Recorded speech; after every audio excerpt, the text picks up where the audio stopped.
नमस्कार, AMV network देख रहे हैं आप। आपके साथ मैं हूं बबीता। खबरों की शुरुआत करेंगे वाराणसी से। इस वक्त की बड़ी खबर आपको बता रहे हैं तो अंतिम चरण यानी कि 1 जून को होने वाले मतदान से पहले गुरुवार को चुनाव प्रचार थम गया है। इस चरण में वोटिंग बढ़ाने पर भी जोर दिया गया है।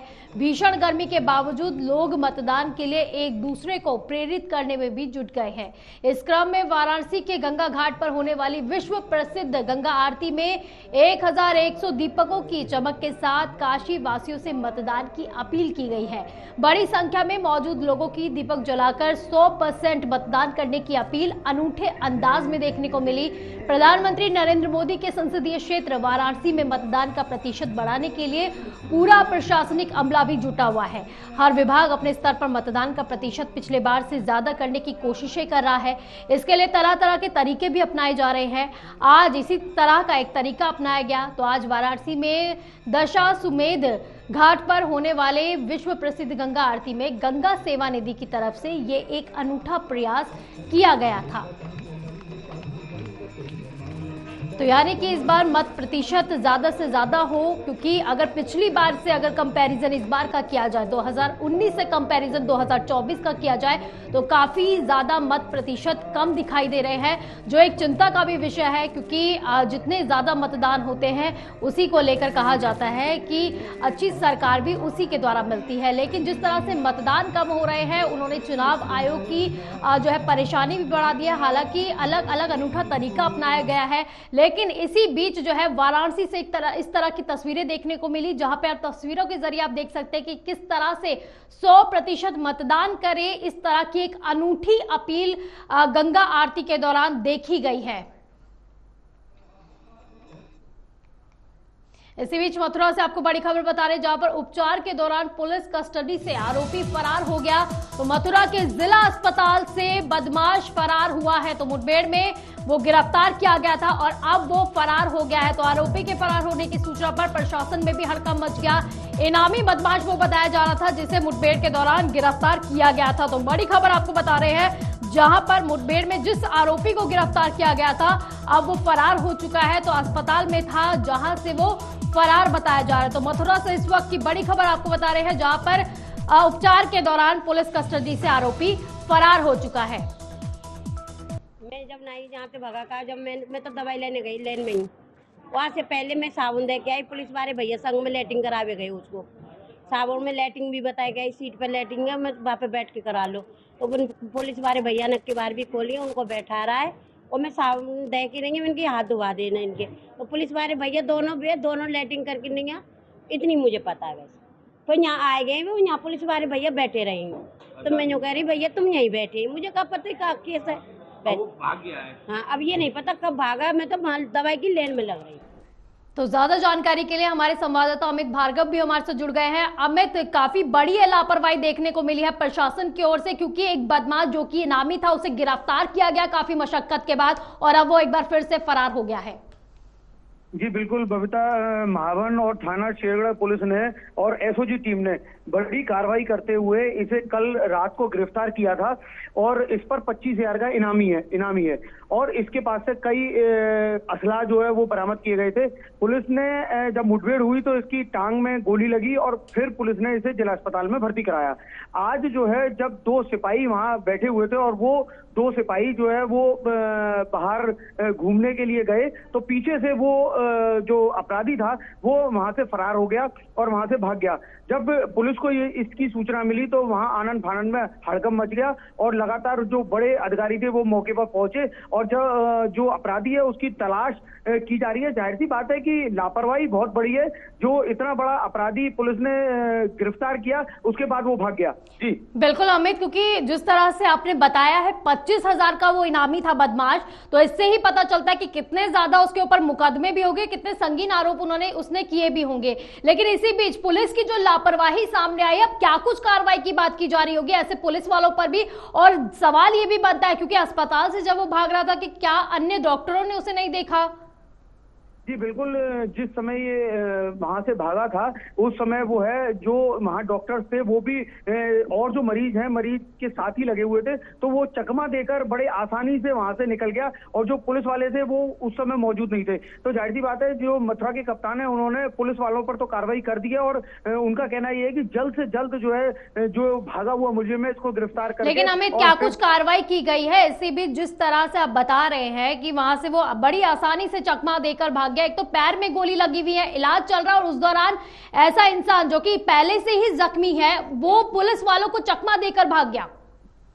जी बिल्कुल, जाहिर सी बात है कि बताया जा रहा है, पुलिस द्वारा ही बताया जा रहा है कि जो इसके अन्य साथी हैं वो इसको भागने में इसकी मदद की है और वो ही इसको यहाँ से निकाल कर ले गए हैं। तो जो पुलिस पूरी कार्रवाई को जो है वो कर रही है और कई टीमें बना दी गई हैं और अलग अलग छापेमारी भी की जा रही है और जो जहां से पकड़ा गया था वहां पर भी दोबारा पूछताछ की जा रही है और जहां से ये भागा है वहां भी लोगों से पूछताछ की जा रही है। तो आसपास के लोगों ने क्या कुछ बताया? वहीं पर सीसीटीवी फुटेज भी खंगाले गए होंगे, कुछ पता चला कि नहीं पता चला? अभी भी पुलिस के हाथ इसी तरह खाली है फिलहाल?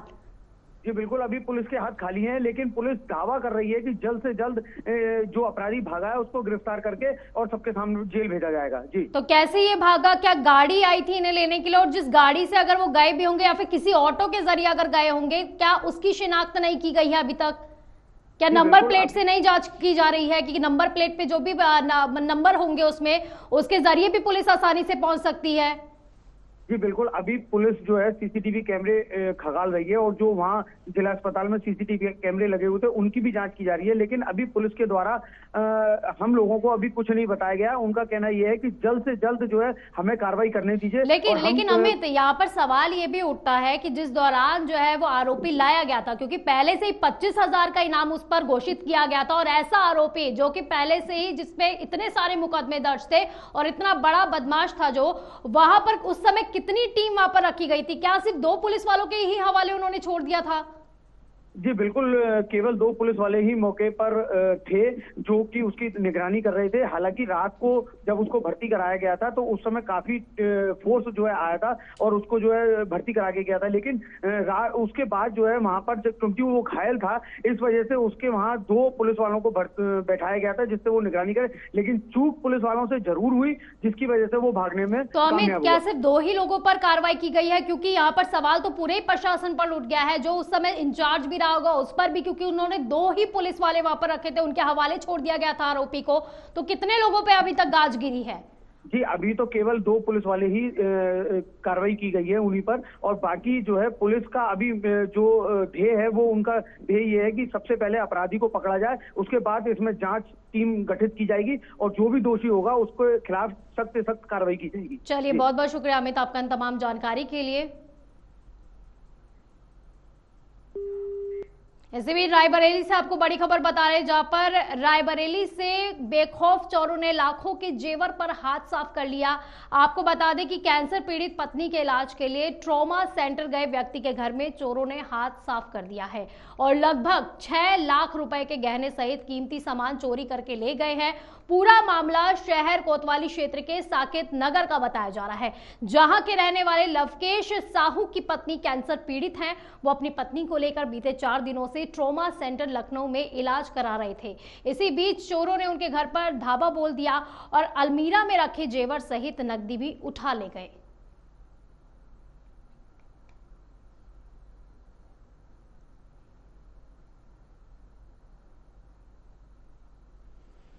मामला ये हुआ है सर कि जो है हमारी वाइफ कैंसर पीड़ित हैं, तो इनको लेकर हम 21 तारीख को लखनऊ ट्रामा सेंटर में भर्ती कराए थे और 21 तारीख के बाद कल हमारा डिस्चार्ज हुआ। वहाँ से आए तो मेन गेट तो लॉक था, लेकिन जब मेन गेट खोल के देखे अंदर तो जो है अंदर का ताला टूटा हुआ था, अलमारी पूरी बिखरी हुई थी, लाकर तोड़ दिया गया। उसमें से सारा सामान कीमती जितना था, जेवर कपड़े सब चोरी हो चुका है। लगभग कितने का नुकसान हुआ है? लगभग 6 से 7 लाख रुपए का जेवर था और जो अच्छे अच्छे कपड़े थे, बच्चों की चीजें थी, गुल्लक तक नहीं छोड़ा है बच्चों का। इसी बीच श्रावस्ती से बड़ी खबर, श्रावस्ती में नेशनल हाईवे पर अज्ञात व्यक्ति का शव मिला है। तो सूचना मिलते ही पुलिस भी मौके पर पहुंच गई। पुलिस ने शव को कब्जे में लेकर पोस्टमार्टम के लिए भेज दिया है। तो मौत के कारणों का अभी भी पता नहीं चल पाया है। तो मानसिक रूप से विक्षिप्त का बताया जा रहा है ये मृतक। तो इकोना थाना क्षेत्र के सीता द्वार पेट्रोल पंप के पास ही ये घटना हुई है। तो श्रावस्ती में एक अज्ञात युवक का शव मिला है। शव मिलने से जो है पूरे ही इलाके में हड़कंप मच गया। इसके बाद जब पुलिस को सूचना मिली, पुलिस की टीम वहां पर पहुंची तो पोस्टमार्टम के लिए अब शव को भेज दिया गया है। तो इकोना थाना क्षेत्र के ये सीता द्वार पेट्रोल पंप के पास ये बड़ी घटना हुई है।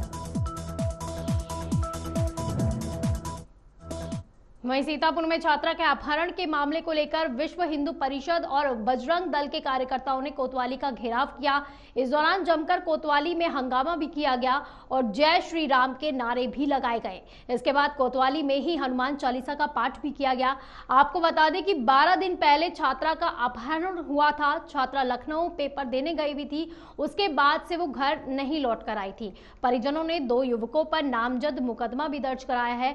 इस मामले में जब पुलिस गंभीर नहीं दिखाई दी तो बजरंग दल के कार्यकर्ताओं की नाराजगी देखने को मिली। वहीं जल्द से जल्द छात्रा का बरामद करने की चेतावनी भी दे दी गई है।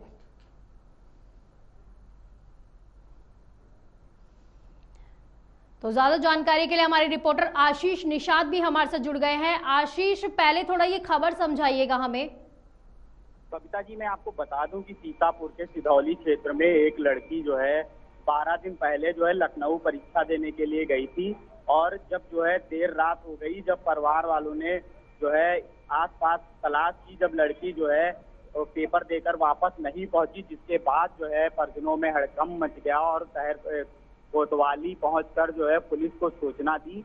और जो है आज 12 दिन हो गए हैं। 12 दिन के बाद भी जो है पुलिस द्वारा कोई भी कार्रवाई नहीं की गई, जिसके बाद विश्व हिंदू परिषद और बजरंग दल के कार्यकर्ता हैं मौके पर पहुंचे और कोतवाली का घेराव किया। जी आशीष, तो फिर 12 दिन हो गए हैं एक छात्रा का अपहरण हुए पुलिस ने अभी तक जांच भी नहीं शुरू की है क्या? पुलिस का क्या कुछ कहना है इस पर?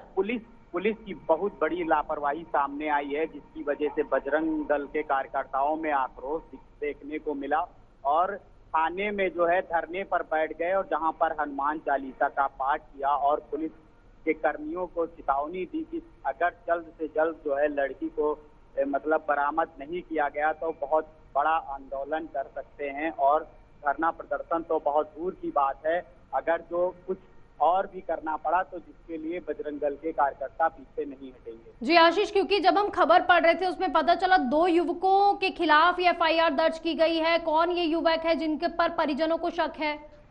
परिजनों के द्वारा जो है एक मुस्लिम युवक है और एक हिंदू युवक है। दोनों के खिलाफ जो है सिधौली कोतवाली में जो है तहरीर दी गई थी और मुकदमा भी दर्ज किया गया था, पर अभी तक कोई भी गिरफ्तारी नहीं की गई है, जिसकी वजह से परिवार वाले जो है दर के लिए भटक रहे हैं। और विश्व हिंदू परिषद और बजरंग दल के कार्यकर्ताओं का जो है उनके साथ में समर्थन हुआ है, जिसके बाद पुलिस जो है अभी तक भी कोई कार्रवाई करने के लिए कोई भी प्रयास नहीं किया जा रहा है। और लड़की को जो है उन लोगों ने आरोप लगाया है कि हत्या भी की जा सकती है।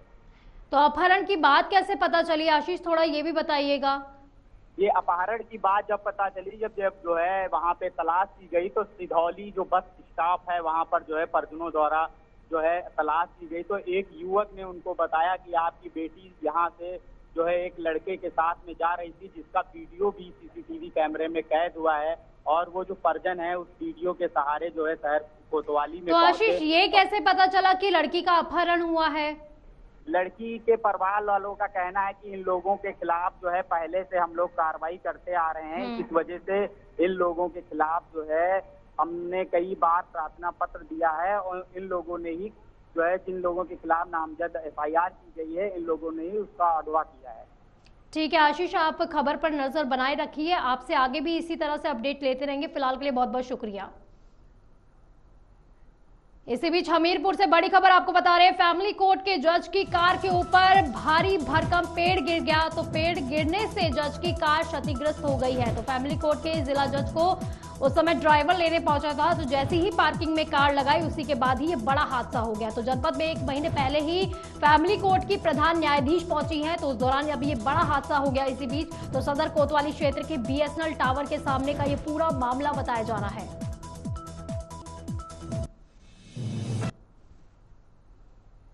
तो तस्वीरें आपको दिखा रहे हैं जहां पर फैमिली कोर्ट की जज की कार है ये, जिसके ऊपर भारी भरकम पेड़ गिर गया। कहा जा रहा है कि ड्राइवर अंदर मौजूद था और जिस दौरान उसने पार्किंग में जैसी ही कार लगाई उसी दौरान ये बड़ा हादसा हुआ है।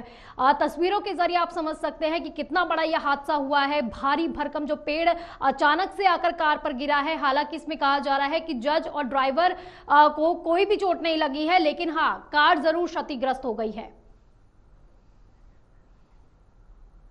लोकसभा चुनाव प्रचार में सीएम ने ताबड़तोड़ रैलियां शुरू कर दी है। तो सीएम योगी आदित्यनाथ ने 65 दिन में 204 चुनावी कार्यक्रम किए हैं। तो वही 27 मार्च से 30 मई तक 204 चुनावी कार्यक्रम किए गए हैं। इसी बीच सीएम ने 169 सभा और 13 रोड शो और 15 प्रबुद्ध सम्मेलन भी किए हैं। 12 राज्य, 2 केंद्र शासित राज्यों में भी उनकी जनसभाएं रही हैं। तो सीएम योगी आदित्यनाथ लगातार अलग अलग राज्यों में भी पहुंच रहे हैं बतौर स्टार प्रचारक के तौर पर। और इसी बीच अगर उनकी बात की जाए यूपी की ही, तो यूपी में अलग अलग जिलों में भी उन्होंने ताबड़तोड़ रैलियां की है, जनसभा को संबोधित भी किया है। तो वहीं बिजनौर के नगीन में ट्रैफिक पुलिस ने शहर में विशेष वाहन चेकिंग अभियान चलाया। अभियान के दौरान वाहन चालकों को यातायात नियमों की जानकारी भी दी गई और नियमों का उल्लंघन करने वालों के खिलाफ कार्रवाई की गई है। बिना रजिस्ट्रेशन के चल रही 9 ई रिक्शा पर भी कार्रवाई की गई है, उन्हें सीज कर दिया गया है। तो अभियान से ई रिक्शा चालकों में हड़कंप मच गया। ट्रैफिक पुलिस ने वाहन चालकों से कहा कि यातायात नियमों का पालन कर चलाएं अपने वाहन। तो कार चलाते समय सीट बेल्ट भी लगाएं, बाइक चलाते समय हेलमेट पहनकर चलाएं। थाना नगीना क्षेत्र इलाके का यह पूरा मामला बताया जा रहा है।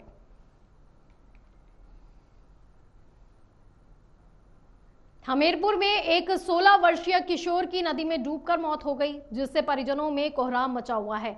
युवक अपने साथियों के साथ बेतवा नदी नहाने गया हुआ था। यहां नहाते समय गहरे पानी में वो चला गया और उसकी मौत हो गई।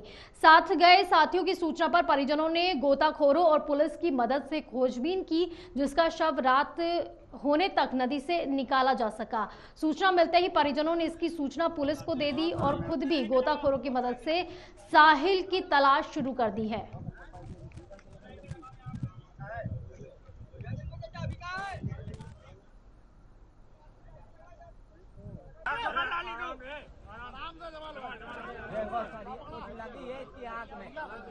तो हमीरपुर से एक खबर है जहां पर साहिल नाम का जो युवक है अपने दोस्तों के साथ नहाने गया था, लेकिन अचानक से ही वो गहरे पानी में चला गया था, जहां पर उसकी डूबकर मौत बताई जा रही है। लेकिन हालांकि अभी भी गोताखोरों को बुलाया गया है और देर रात तक उसको जो है उसके शव की शिनाख्त करने की प्रयास किया जा रहा है, उसके शव की तलाश की जा रही है। इसी बीच पुलिस भी पहुंच गई है। तो वहीं पर परिजन लगातार पुलिस से यही मांग कर रहे हैं कि जल्द से जल्द शव को ढूंढा जाए। खबर झांसी से है, जहां नेशनल हाईवे पर 2 ट्रकों की आमने सामने जोरदार भिड़ंत हो गई, जिसमें एक चालक बुरी तरह से फंस गया, जिसे मौके पर पहुंची पुलिस ने रेस्क्यू कर बाहर निकाला और घायल चालक को उपचार के लिए झांसी मेडिकल कॉलेज भेज दिया गया है। वहीं जेसीबी की मदद से दुर्घटनाग्रस्त वाहन को कब्जे में लेकर कार्रवाई भी शुरू कर दी गई है। पुलिस अब मामले की जांच कर रही है।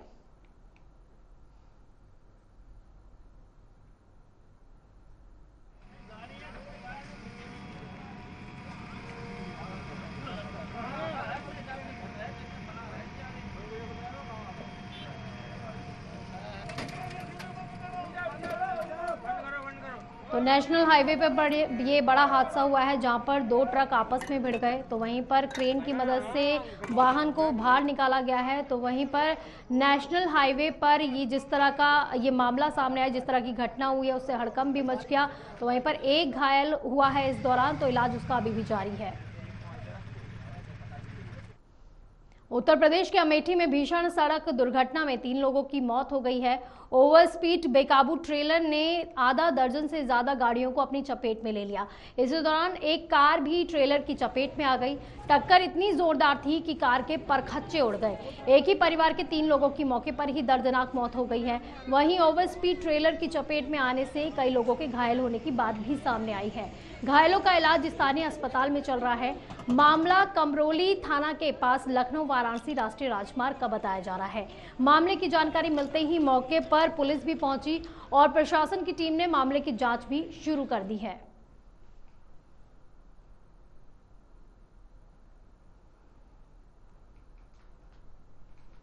तो कमरौली थाना के पास लखनऊ वाराणसी राष्ट्रीय राजमार्ग का ये पूरा मामला है, जहां पर जो है ट्रेलर, बेकाबू ट्रेलर से आधा दर्जन गाड़ियां क्षतिग्रस्त हो गई है। वहीं पर कई लोग घायल बताए जा रहे हैं। एक ही परिवार के लोग थे जिनकी 3 लोगों की मौत बताई जा रही है। आगरा में जल निगम की पानी की टंकी में गुरुवार को नाबालिग मजदूर की डूबने से मौत हो गई। वो ठेकेदार के साथ वाल्व ठीक करने का काम कर रहा था और घटना की जानकारी पर मृतक के परिजन भी पहुंच गए हैं। मृतक के पिता ने यह आरोप लगाया है कि विभाग की लापरवाही की वजह से ये बड़ा हादसा हुआ है। बिना सुरक्षा उपकरण के काम कराया जा रहा था। बेटा नाबालिग था। हादसा होने पर कर्मचारी भाग गए हैं। मामले में पुलिस भी जांच कर रही है। एसीपी लोहा मंडी मयंक तिवारी का कहना है कि तहरीर के आधार पर मुकदमा दर्ज कर कार्रवाई की जाएगी। देखिए, गढ़ी भदौरिया जगदीशपुरा है, वहाँ से सूचना आती है कि पानी की टंकी जो है यहाँ पे उसमें सफाई के लिए 2 युवक उतरे थे, एक युवक वापस नहीं आया है। इस पे पुलिस और प्रशासन की टीम तुरंत एक्शन में आती है, रेस्क्यू करवाया जाता है और जो लड़का था उसको नीचे उतारा गया है, एसएन मेडिकल कॉलेज भेजा जा रहा है, बाद वहाँ इलाज के लिए भेजा गया है। जैसी रिपोर्ट होगी वो आगे पेश। तो जल निगम की पानी की टंकी में मजदूर की मौत हुई है। नाबालिग ये मजदूर बताया जा रहा था। इसी बीच जो है परिजन ये आरोप लगा रहे हैं, मृतक के परिजन, कि ये लापरवाही की वजह से हुआ है। वहीं पर जितने भी जल विभाग निगम के विभाग वाले थे वो लोग भी भाग चुके हैं। तो इसी बीच काफी गंभीर आरोप लगाया गया है परिजनों द्वारा। लोकसभा चुनाव अपने अंतिम चरण में है। इसी बीच समाजवादी पार्टी के नेता आजम खां को बड़ा झटका लगा है। एमपी एमएलए कोर्ट ने डूंगरपुर मामले में आजम खां को 10 साल की सजा सुनाई है।